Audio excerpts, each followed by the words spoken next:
अच्छे शेर तो सिर्फ पढ़े लिखे लोग पसंद करते हैं, लेकिन अच्छी सूरत चाहे पढ़ा लिखा हो, चाहे उर्दू जानता हो या न जानता हो, सभी उसे पसंद करते हैं।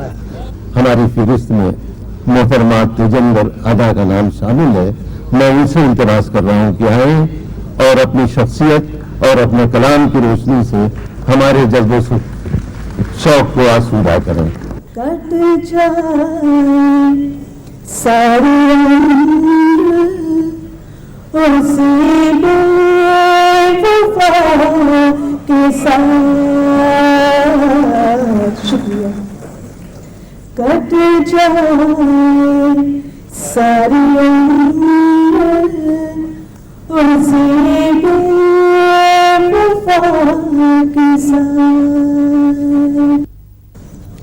तेरे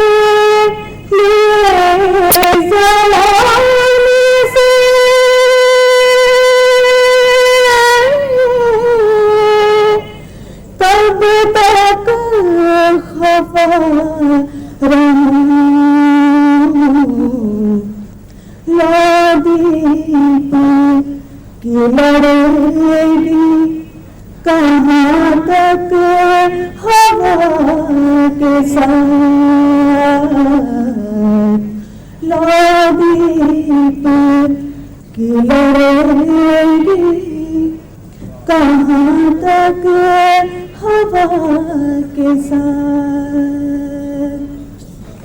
सारी खुश जहाज़ के शोर चल गई, रुखसत किया था